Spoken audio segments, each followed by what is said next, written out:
Extremely grateful to you for sparing the time. Also, very happy birthday, I believe. The whole country will be wishing you happy birthday twice as we wash our hands today. But on a serious note, we do want to thank you. We appreciate the enormous pressure that you and your staff are under at this incredibly challenging time, and we'd like you to pass on our thanks for the extraordinary amount of work that you're doing. I'm going to start with a few questions about what we now know about the virus and testing issue, and then I'm going to move on to colleagues if that's all right. Could I start with a general question about the approach? Last week the government announced that we were moving to delay and then mitigate, but today you published some analysis from Imperial, Professor Ferguson, which says very clearly that the strategy should be suppression, not mitigation. And therefore, what we talked about last week, mitigation, potentially allowing for herd immunity, which you talked about, is not now the strategy. Is that correct? Have we changed to a suppression strategy over the weekend? Right from the outset, the approach we took, and we've obviously been working and meeting as SAGE since early in January. Right from the outset, the aim was to save lives and protect the vulnerable through two approaches. One was to try and suppress as far as we could the peak and try and push that off to the right, and the second was to shield the most vulnerable people in society, and that remains the approach. The thing that's really important is at what level you want to suppress that, and that's where the intensive care, and particularly the ventilator capacity, becomes important. That means that at the time that the curve is on its fast upswing, you need to really make sure that this is at a level that the NHS can deal with. And that's what Neil's paper was really about, which we commissioned from a variety of modelling groups. I think it's a sort of semantic difference to whether you're calling it suppression, delay or mitigation. The aim's exactly the same, which is how do you keep this thing down, and how do you keep it below the level at which you want to keep it, and how do you keep it down for long enough to ensure that you've actually managed to achieve that suppression. And I think that's what we do need to do. And then there's a second question that comes at the end of that, is what happens when you release all those measures, and that's one of the big unknowns in this, which we're going to have to think about very carefully. So one of the things that I understand the modelling says is that roughly, and it's obviously very, very approximate this, one can count on there being around 1,000 cases for every death that you have, which would mean that there's potentially now about 55,000 cases. Does that feel right to you? That is what we've tried to get a handle on that in SAGE, and we put all the modelling information together. That's a reasonable sort of ballpark way of looking at it. I don't think, it's not more accurate than that. And as I understand it, prior to the measures that were announced yesterday, your working assumption was that the virus was doubling, the number of cases was doubling every 5 to 6 days. But because of the very dramatic social distancing measures that have now been announced, it is possible that we could see the number of new cases actually start to reduce in 3 weeks' time. Is that what the hope is? You would expect to see an effect of any of the measures after about 2 to 3 weeks. In terms of the sorts of presentations that we're picking up. Obviously the effect will start sooner, but you won't see it and be able to measure it easily for 2 to 3 weeks. And judging on the evidence from other parts of the world and other countries that have followed this very sort of dramatic suppression and lockdowns in different flavours, does that mean that there is a possibility, of course we can't predict anything, that the cases could actually start to fall, the new cases could start to fall in 2 to 3 weeks? Yes. That's what you'd like to see. The interventions that we've made, so these have all been modelled out, and it is just modelling, so we just need to be aware of that. These have been modelled out to say what effect they would have on the peak. So the first one that we introduced, case isolation, you would expect to bring the peak down by about 20%. The second one of whole household quarantine you'd expect to bring down by about 25%.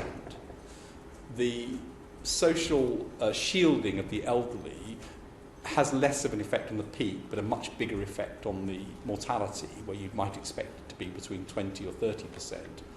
And general social distancing measures, which, as you said, are quite extreme ones that have now been introduced, would be expected to reduce the peak by about 50%.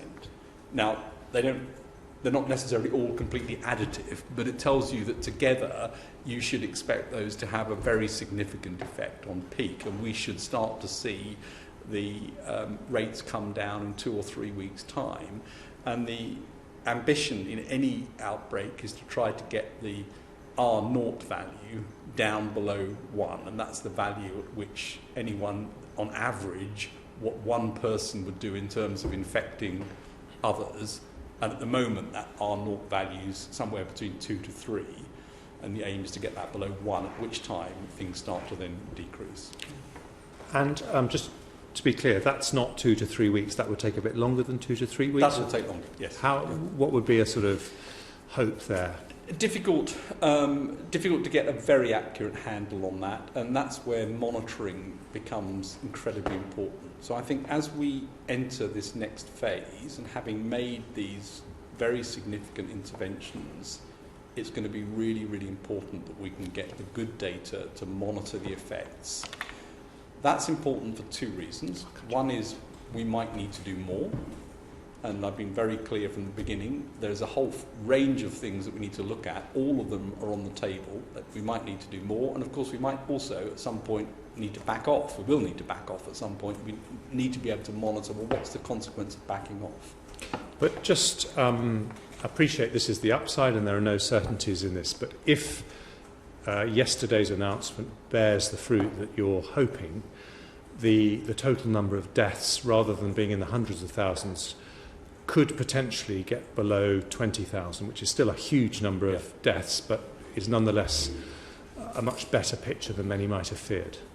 That is the hope, that we can get it down to that. And to put that into perspective, every year in seasonal flu, the number of deaths is thought to be about 8,000 excess deaths.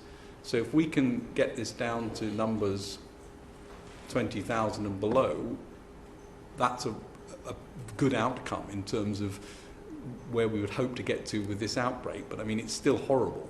I mean, that's still an enormous number of deaths, and it's an enormous pressure on the health service. And having spent 20 years as an NHS consultant as well as an academic, you know, I know exactly what that looks and feels like. And just before I bring my colleague in, just one final question about what we have come to understand about the disease. Most people understand that the people who are at risk are either people with a long-term condition or older people. But in the Netherlands, we understand half the COVID-19 patients in intensive care are under 50, including one 16-year-old. Have we had any deaths in the UK from people who are young and without long-term conditions? I don't have all of the clinical information because that's privy to the Health Department, NHS, and the Chief Medical Officer. So that's really a question for them. But it is obviously a very important thing. Most of the deaths, I know this for sure, the vast majority of the deaths in this country are people who are elderly, who've got pre-existing conditions. I can't tell you, because I don't know, whether there are any exceptions to that. And are you aware of any doctors or nurses who are currently in intensive care because they've picked up the virus from patients? Again, I'm not privy to that sort of information. That's something, and I know the CMO is being very careful, rightly, about protecting confidentiality of patients. But I would say that the one of the points maybe underlying the question, which I think is important, is these viral infections can adapt and change as we go along, and we must keep an eye on everything from clinical picture through to outcomes through to different ages to make sure that we're always dealing with what we think we're dealing with. Luke? Just in reference to the questions over the percentages you gave, what's the confidence interval you're using on those? Because if it's nice and narrow, then it doesn't matter. If Very wide. Can you give us a ballpark of therefore where you're going? Well, so the range, for example, for the first measure of case isolation was between 15 to 25, I think, and even that, I think, you would take as a sort of a model, but not a precise estimate. So I think all of the confidence intervals in these things are quite wide. Thank you. In terms of the monitoring side, you've mentioned that. With the change in policy around testing, can you explain how you expect to monitor if we're not doing as much testing? I think people struggle with trying to see that picture. At the moment, the UK has done something like 44,000 tests, which I think is in the top 3 or 4 countries in terms of testing, and Public Health England have got a capacity of about 4,000 or so per day. That clearly is not going to be enough going forward, and one of the recommendations from SAGE is that we really do need to get our testing in the right position to make sure that we can monitor this effectively.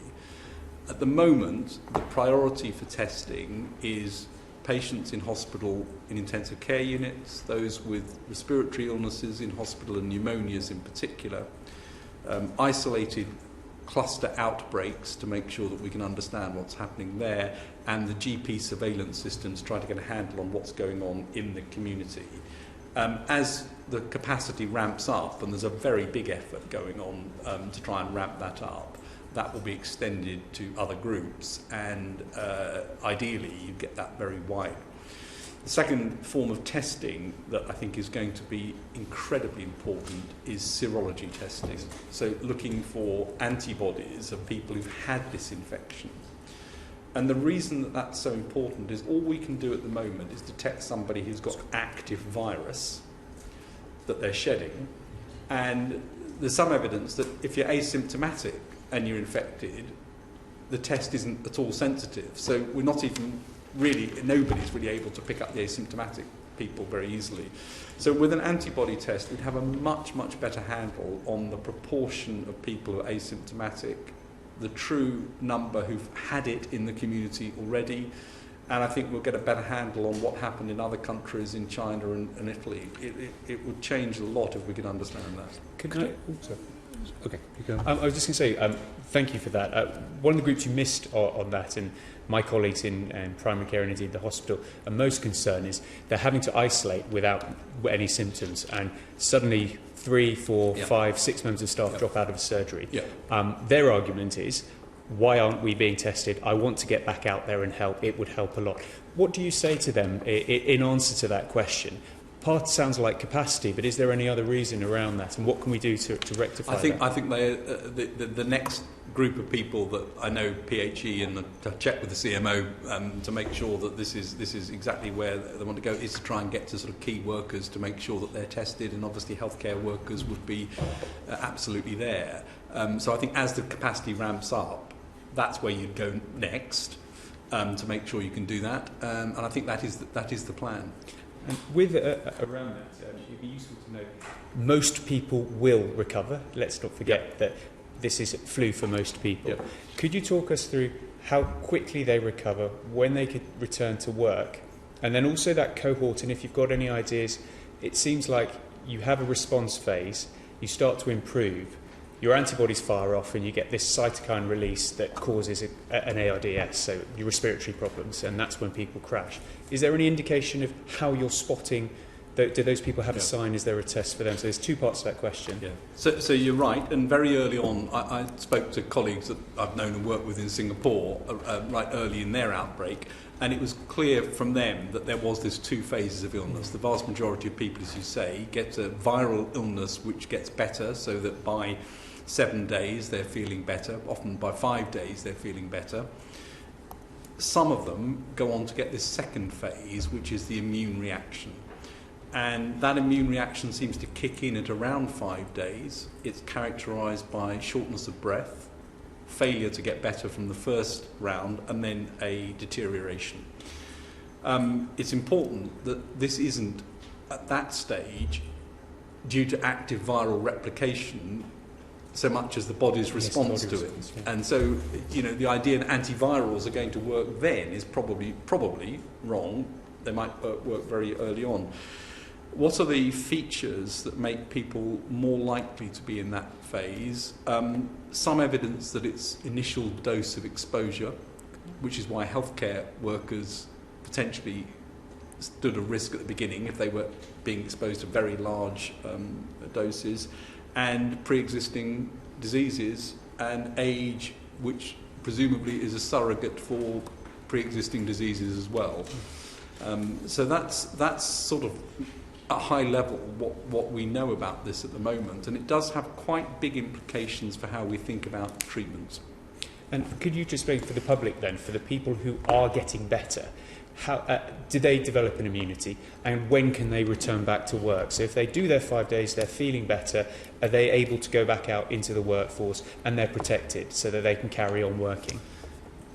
The vast majority of people seem to stop having significant viral shedding around 7 days. Okay. Some may go on a bit longer. That's why the 7-day isolation period was recommended for individual cases. Some may go on a little bit longer, but for the vast majority of people, the viral shedding has decreases quite rapidly after about 4 or 5 days. Can I just go back to the comments you made about testing, because I think there is quite a lot of confusion about this. So first of all, the words of Dr. Tedros, the Director General of the World Health Organization, he said you can't fight a virus if you don't know where it is. Find, isolate, test and treat every case to break the chains of transmission. But on Friday we stopped community testing for people with mild symptoms, and Chris Whitty said people who were in the community with a fever or cough do not usually need testing, and a GP who, for example, self-isolates because his daughter has a fever is not now able to get a test. So are we now saying that it is the priority to test as many people as possible, and that what we did on Friday was an absolutely temporary measure, and we intend to reintroduce community testing as soon as possible? I think what Chris said, or I think what he meant, if he didn't, I think it is what he said as well, was that that's what we have to do with the capacity we've got. We need to use the testing in the right place at the moment. And we simply don't have mass testing available for the population now. And there's a big effort going on to try to get that in place as quickly as possible to be able to manage this. And people are producing all sorts of tests which may be much more readily applicable in the wide community. Those are all being looked at by Public Health England to decide which ones really work and how they might be thought about getting those out. But the point I think Chris was making, and he'll obviously speak for himself, but the points I think he's making is that in a situation where you've got a capacity to do a certain number of tests, the priority should be the areas that I mentioned. But how it came across was that there was a change in approach and that we were focusing our testing efforts from now on hospital and hospital cases. But I think what you're saying is that's not the case, and it is absolutely the intention as we ramp up our testing capability that we will go back to testing in the community. Is that the case? Well, what I can tell you, and remember I am the government's chief scientific advisor, so I'm advising, and SAGE advises, is that we need to ramp up testing for all the reasons that you've mentioned. There are two things that are critical: ramping up testing and making sure we have great data flows. Those two things are very, very important in how we manage this, for both the interventions and, as I said, for removing the interventions. So if I just look at some other countries that have taken the suppression model that was published in the Imperial paper this morning, which we're now following, the one that most people think has had the greatest success is Korea. And they actually had a more serious situation than us because they had a super spreader. But if you look at their testing capacity per head of population, they're testing 10 times more people. So is that the kind of scale that we are looking at, sort of not just increasing it, I think, from 5,000 to 10,000 a day, but a massive increase? I think we need a big increase in testing. Right. And that's what I'm pushing for very hard. And everyone's working hard to try and make that happen. And the other thing is, I think what you don't want is everybody coming to the hospital to be tested. I mean, that's the worst possible thing. So the quicker we can get to something that looks like a true community-based test that people can do easily, the better. And do you have any sense of timescales on that? Because I think a lot of people are concerned that when we're not testing in the community, we won't have the data to actually know what the spread of the disease is. First thing to say is the measures that have been put into place, so case isolation and now whole household quarantine, are the measures you would take anyway. So they are the things, if you like, the potential downside of what we're doing at the moment is we're putting people into whole household quarantine who might not have coronavirus. And so they may have to do it more than once. But we're doing the right thing if you have got coronavirus, and we're doing it for the whole family. So in terms of the actions, it doesn't matter. In terms of the speed of test, there are tests now. Lots of people claim to have tests, and there are obviously very good laboratory tests which can be done. There is a lot of work going on at the moment, I know, in Public Health England, NHS and DHSC to select which tests we should go for and how that can be ramped up, possibly, and I think quite likely, by the private sector, so we can get things out there fast on the community side, having the other part of the testing really controlled by Public Health England for the hospital and the other bits that need to be done. And then just a couple of brief final ones from me in this section. If we look at some of the countries that have followed the suppression approach successfully, and I think Taiwan is another one alongside South Korea, one of the things that is very striking is their use of mobile phone technology to follow someone who turns positive for the virus and then trace all the mobile phones that have been near that person. Now, obviously, there are civil liberties implications that need to be worked through, but if that was shown to reduce lives by increasing the speed at which you isolate potential cases, as a scientist, is that something you would consider recommending? I think that would have been an absolutely brilliant thing to have had in January. So at the beginning, that sort of approach makes total sense. It may well have utility later on, and it may well have utility as you go to a situation where you get the R0 down and then you want to sort of see what happens when you release. So I think those technologies do have certainly a place that needs to be looked at carefully and implemented, and I know, again, people are working very hard on that sort of approach, and as you're probably aware, I think that was used quite extensively also in China through the WeChat app that they have. And finally, just from me, could I just ask you a question in your capacity as a former NHS consultant and not just chief scientific advisor? Obviously, and Luke alluded to this, staff can't look after patients if they themselves are ill. And a lot of staff are worried about the lack of protective clothing, protective equipment.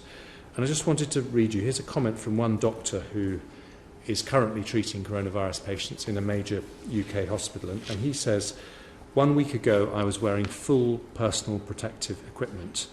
Now we've been told not to bother with any of that, contradicting WHO guidance. I'm terrified. I can't bear the thought of infecting other patients with a disease that could kill them. What's your reaction to that, given our determination to bring down mortality rates? Well, I think that is a question that really needs to go to the NHS as they think about how they organise the response to this. I think it is important that we get the proportionality right in terms of where protective equipment's needed and where it's not, because one of the things that is a risk is that if we go to the wrong place on protective equipment, actually it hampers all sorts of other parts of healthcare delivery. So I don't think that's really a question that I'm in a position to answer, but I think it is one that the NHS could answer. Okay, thank you. Dean.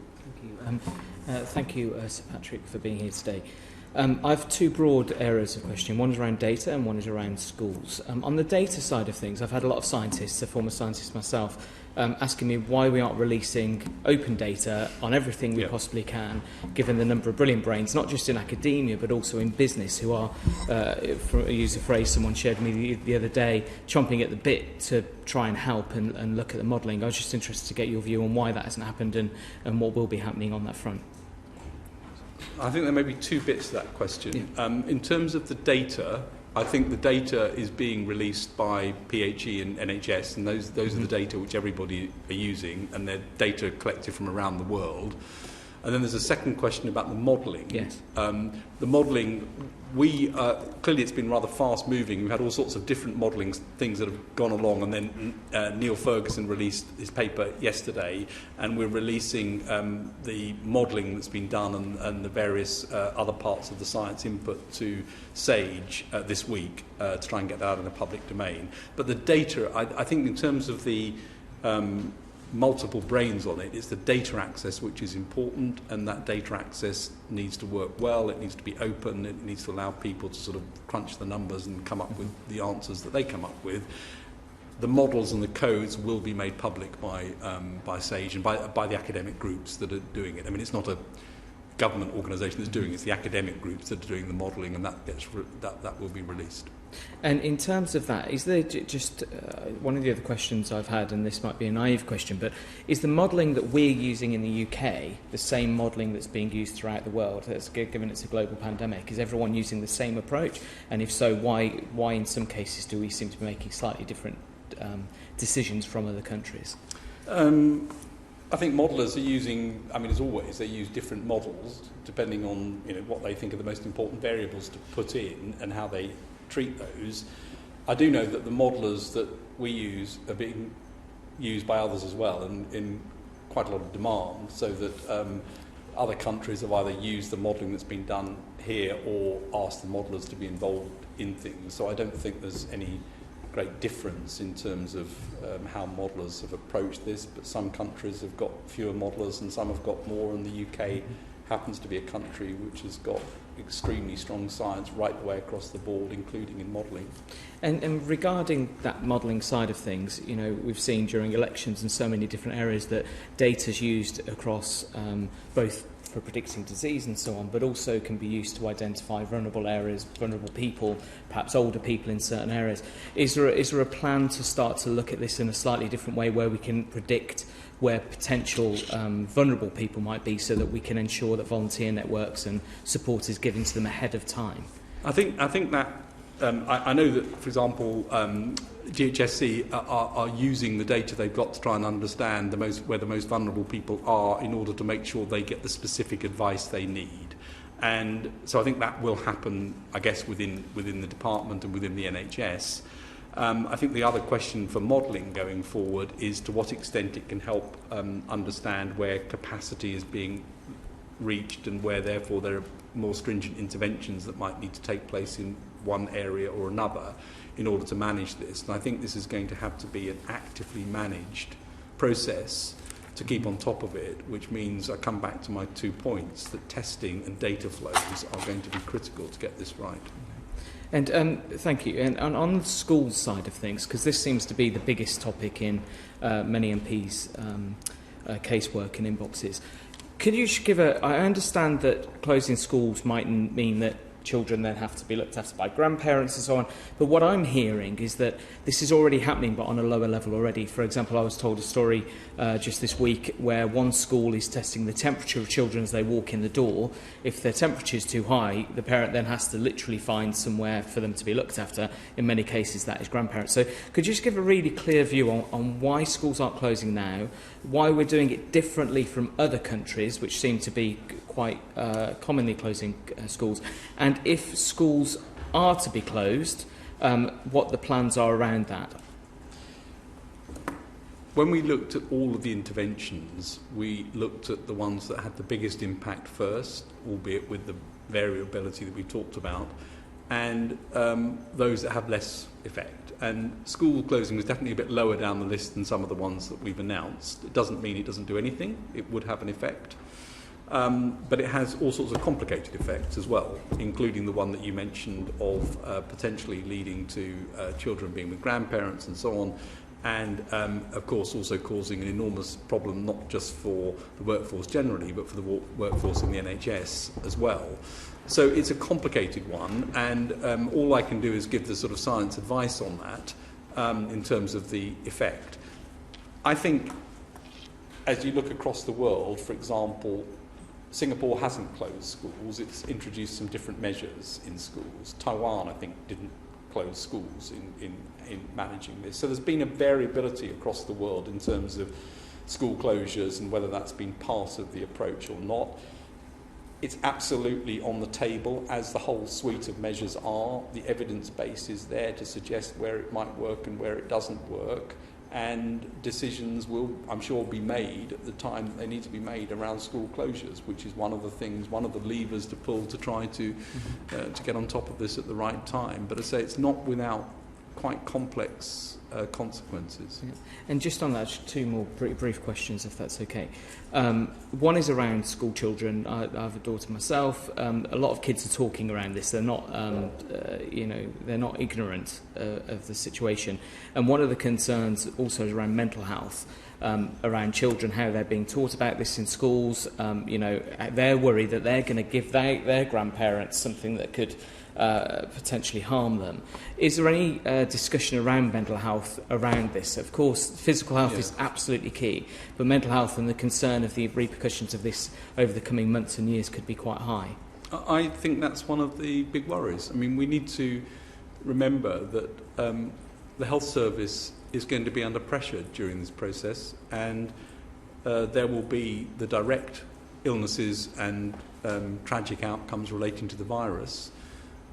There'll be the indirect, due to the fact that other people may not be able to get the care at the time that they need, and there will be the consequences on things like loneliness, on people feeling isolated, on people not being able to get enough exercise and the other things they might want to do to keep themselves healthy. And mental health is definitely part of that. So I don't think, and that's why, when we look at the measures that were announced yesterday, that is a very substantial set of measures with a lot of consequences, and it's why also this is something for all of us. It's our ability as a society to help each other during this time, which is going to be incredibly important, and I think that's where we will see a lot of people wanting to help in order to try and get through this. But it's not an easy situation, and it's going to go on for some time. And very finally and very briefly, in terms of schools, I imagine you must have talked at some point about schools potentially closing. Yes. If that were to be advised, do you foresee it being an overnight decision, in which case tomorrow morning children won't be going to school, or would it be a staggered thing, so teachers, parents and children get a chance to adjust and know what their plans will be, so that kids aren't just given to grandparents, as it were? I think that's a decision for ministers to take as to how they would make a decision about closing schools and in what way they would choose to do it. Okay. Thank you. Paul. Hello, thanks for appearing before the committee today. Just on schools, I've just got a couple of questions just from the exchange you had there. I've had a number of inquiries from teachers who have emailed me about the risks that they feel they have about their exposure to the virus. What would you say to them? I think all of us, of course, and that's one of the reasons we have given the advice on the measures we have, want to try and reduce the transmission, and that's the social distancing measures. There will be groups of teachers and others who are particularly at risk potentially, and I know this is something that the CMO is looking at hard and thinking about the right advice for those people. I think for everyone in the public sector working, and those continuing to work in aspects of the private sector as well, clearly the more we're going out and about, we do all carry some risk of catching this. To go back though to the point that was raised earlier, for most people this is a mild illness, and we just need to remember for the vast majority this is a mild illness. So I think advice around specific measures for vulnerable groups, those most at risk, is what NHS and DHSC are producing. Yeah, and I've also noted that there's been some talk of advice given to those who are pregnant. What would you also say to those, and I declare an interest in the sense that my daughter is just 12 weeks old, but to mothers and carers for very, very young children, babies? I don't want to dodge the question so much. Say that's really a question for the chief medical officer. Okay. I mean, I know I'm a doctor, but No, I haven't practiced for a long time, and it's not. I don't want to be giving advice that's really the thing that the CMO and the NHS should be giving. Okay, that's fair enough. Is the government engaging with those scientists that disagree with your plans? Oh, completely. I mean, absolutely.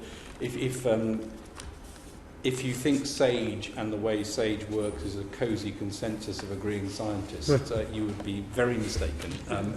It is a lively, robust discussion with multiple inputs, and we don't try to try and get everybody saying exactly the same thing. The idea is to look at the evidence, come up with the answers as best we can. There are subgroups that work and feed into SAGE. And the membership of SAGE, I should say, changes depending on what we're discussing. So it's not as though it's the same group of people that always discuss all the topics. There are members that come for specific items.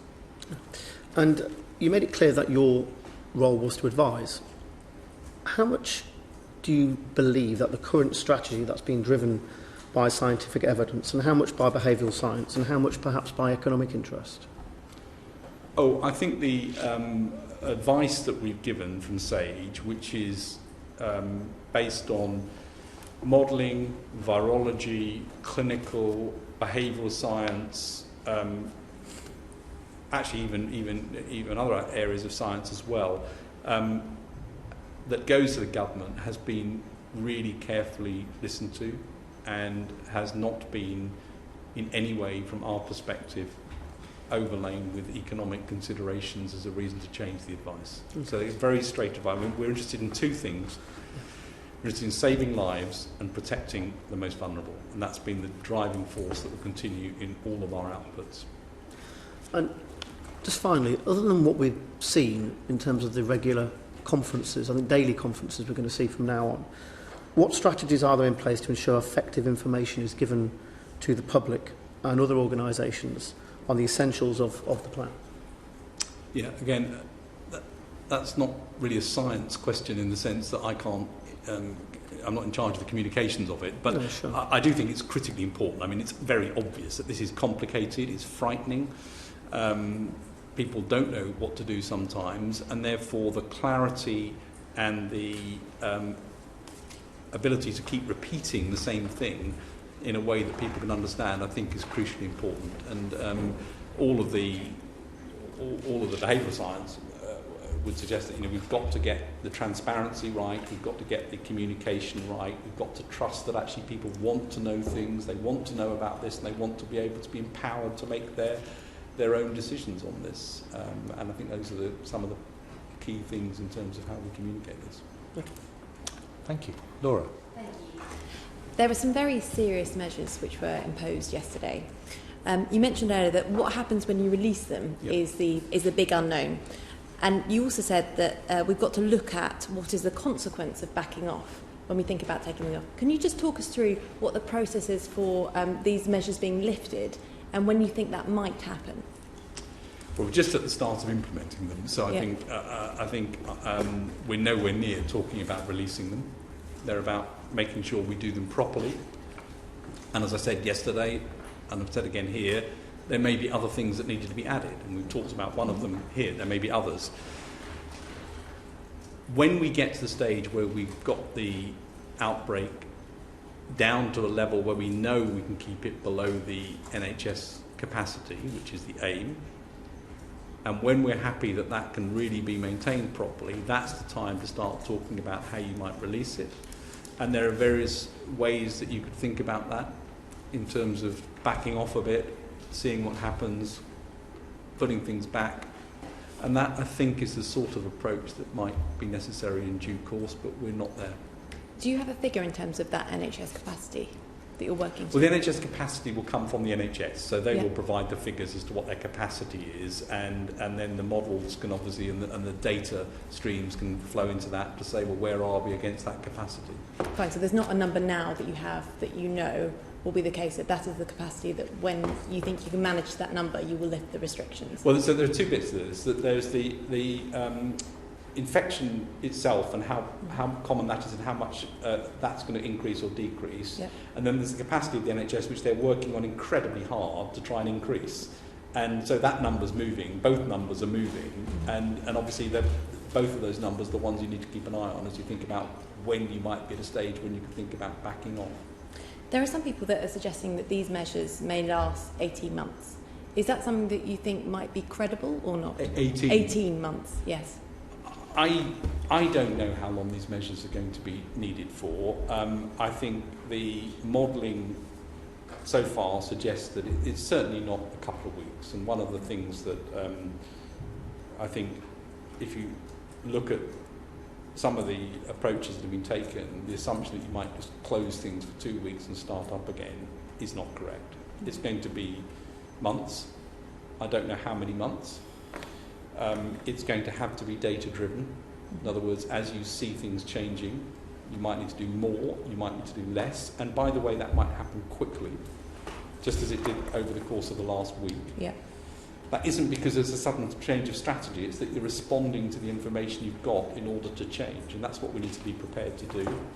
And I think we're going to have to be equally nimble as we think about backing off again, and we're going to have to try it. And one thing is for sure, we haven't got immunity to this virus, and therefore as we back off it may come back again, and we're going to have to manage that very carefully, and we're going to have to hope that we can get through quickly with some of the other interventions as well to try and get on top of this, so vaccines and the other approaches that are being taken, which I have to say I think there's been really remarkable efforts and progress in some of those, but we're still a long way off.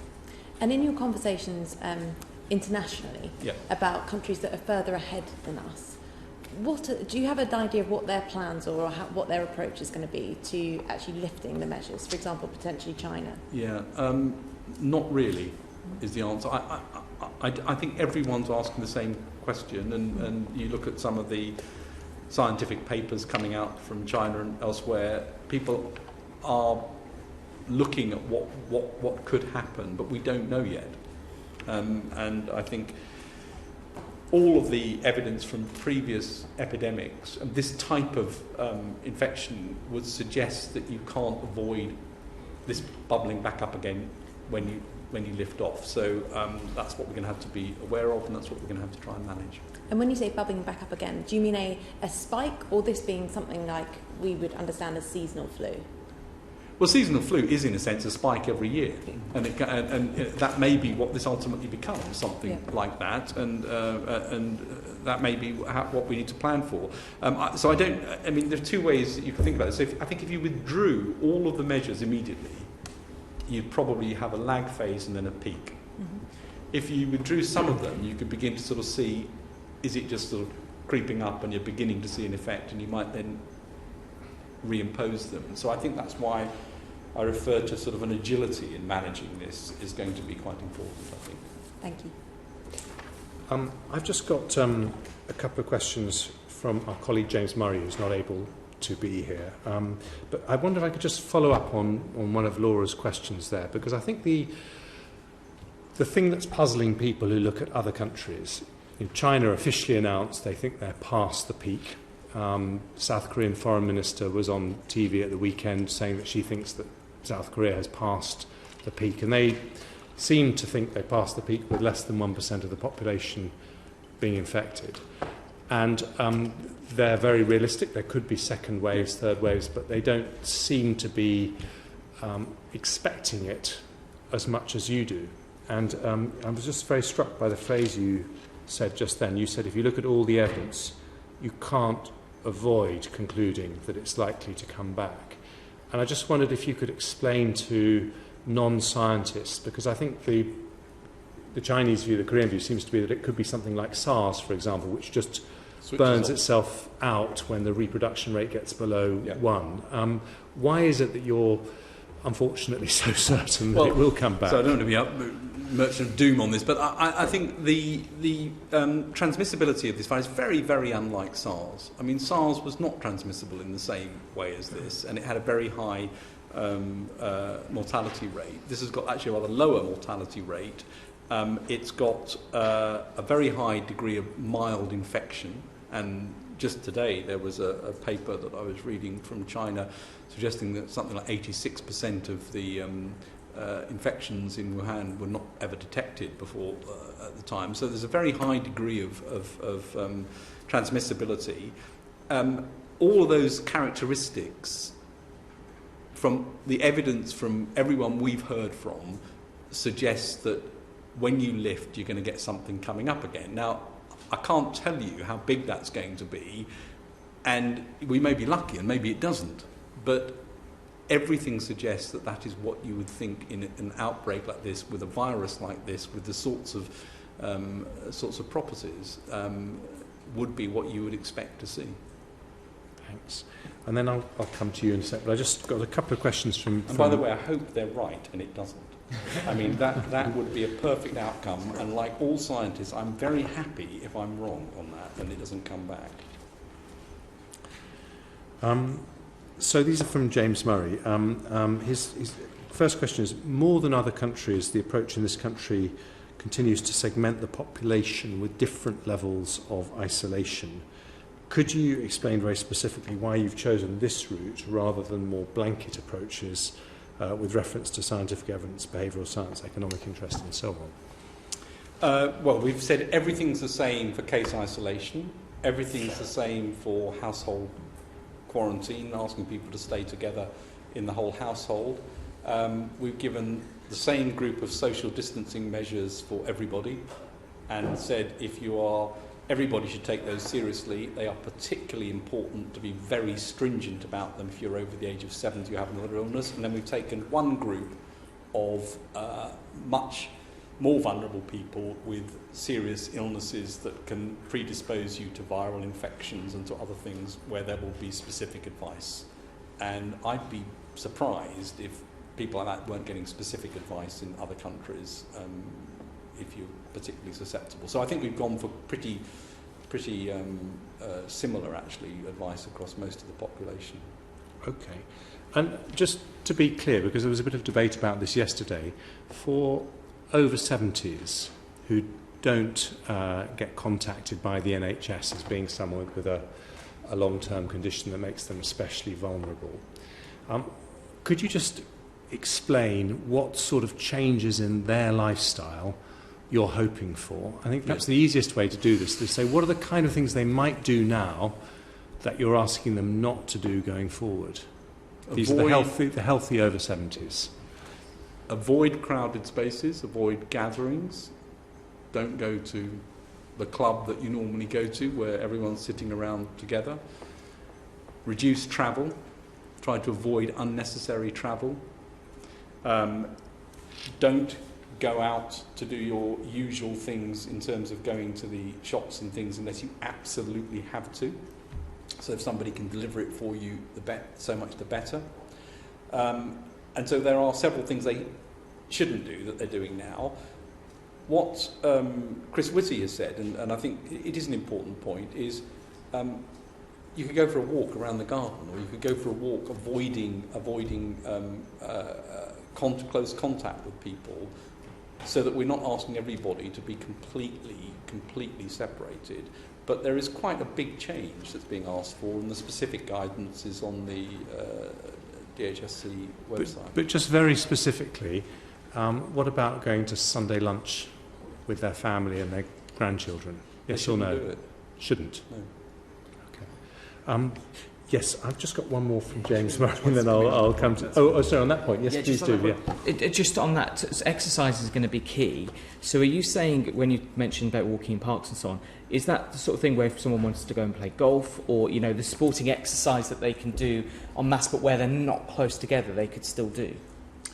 I think the advice is to try to avoid close contact, to try and reduce social contact. I think realistically, a walk is okay if you're keeping a distance, but it's not if you're going to be in close contact with people. So realistically, it's possible that over the coming months, healthy people over 70 could go out to parks as long as they're keeping away from each other, effectively. So they could do group exercise, but be 2 or 3 Well, I don't think metres group exercise, no. No, okay. But I think, again, we're straying into, Sure, I'm into just trying to areas get- that are very much sort of NHS advice Yeah, and sure. DHSC and the CMO advice. But I mean, I think this could go on quite a long time. I think it's quite important that we get it right. And the danger is in crowded places, gatherings where you've got a few people in a enclosed environment. Those are the sorts of things that we're saying don't do. Don't go out to the shops if you don't have to. Really make sure you do it only when it's absolutely essential. There's no other alternative. And I'm afraid it is avoiding those sorts of social interactions which are such a crucial part of everybody's life. I'm afraid we're asking us all not to do that. Sure, thank you. And then the final question from James Mario. This is slightly touching on what you've said before, but I just want to ask it because he's asked me to ask it. Given that the advice is slightly different for the under 70s and the over 70s, does herd immunity and the concept of herd immunity play any role in the thinking with respect to that slightly different advice? Oh no, I mean, in fact the advice is the same, it's just saying do it more stringently for Right. the over 70s. And the whole point about the over 70s and the vulnerable groups, most of the measures we're talking about are about trying to protect everybody. They're about trying to prevent the spread of the virus in a way that puts people at risk. For the elderly and vulnerable, it's about protecting yourself. So it's a rather different set of messages. I mean, clearly it's also part of the first message because they're not spreading it either, but it's very much about protecting themselves. Thank you. Luke? A couple more questions about evidence, if that's okay, particularly around medications. So a week ago, common blood pressure medications, things like lisinopril, ramipril, candesartan, a lot of people are on them. There was some concern that there could be a problem there. Yesterday, France announced that there could be a problem with ibuprofen, and the BMJ, you probably won't have time to see it today, have produced an article today saying avoid it. I wonder if you could comment on the evidence around both of those and whether you think that's advice. I appreciate we're straying to medical advice. Yeah, no, it's fine. I mean, I can talk about that from a sort of scientific Yes, perspective. please. And I've spent quite a lot of my life trying to make drugs and making drugs, so I do know about that. But I think there's theoretical reasons around ACE inhibitors which are quite interesting, but I don't see strong, compelling data yet to know what the answer is to whether that's real or not, and that's being looked at. And the ibuprofen example, again, it may or may not be right, I don't know, but the sensible thing to do, I think, would be to say, well, don't take it at the moment, take something else, paracetamol or something. Yeah, thank you. And one final question. What surprised you the most about the situation we're in? Well, I don't think any of us have seen anything like this. I mean, this is a first in not just a generation, but potentially the first for 100 years. And so none of us have seen this. It's not like an outbreak of something like Ebola, where it's a very different type of disease with a very different type of death rate and a very different set of criteria around it, circumstances around it.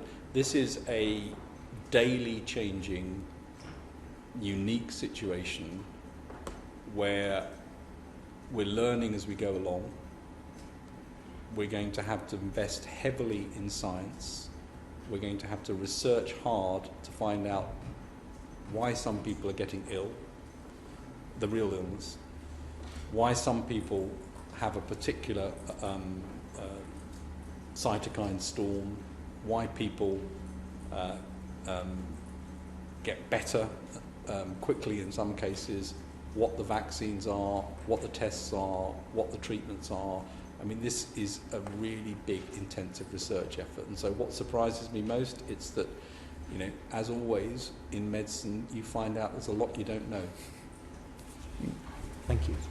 Yes, Dean. Sorry, I just wanted to come back on the data question. We talked about modelling and so on earlier. Just occurred to me from some of the comments you made around the use of data for public information, but also the collection of data. Testing is one thing, but also making sure we're doing the right research relies on the right data being collected. I just wondered whether any conversations have happened with places like Facebook and Google and so on to enable people to track their own their own journey when they've got it, as it were, in terms of the illness, and also whether you're looking at data from, say, hospitals or local areas where they can say, look, we're nearly full, so that people can see the capacity that's going on, so that it's a shared data and there's a responsibility to share that data. So three things on that. First is that the research community, I think, has stepped up really quickly to some of this, so that we've had meetings, which I've called every week or so, with UKRI and the Research Fund as Wellcome Trust and so on, to try and get money out of the door quickly to get this going, and that's worked really well, and those organisations have worked brilliantly there, I think. I think the tech companies are all over this for the reasons you said, and they've been talking to government and to other governments about how we can do this. And yes, absolutely, the data flows of what's happening locally are going to be critically important to understand where NHS capacity is filling up, where there's an outbreak that's got a bit more, where there's one that's got a bit less.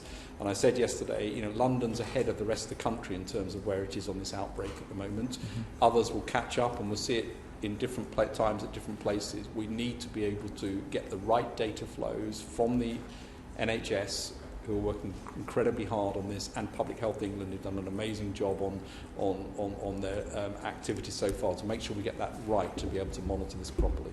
Thank you. Any other questions? On which note, thank you very much for sparing the time, and thank you for your valiant efforts. Much appreciated. Thank you.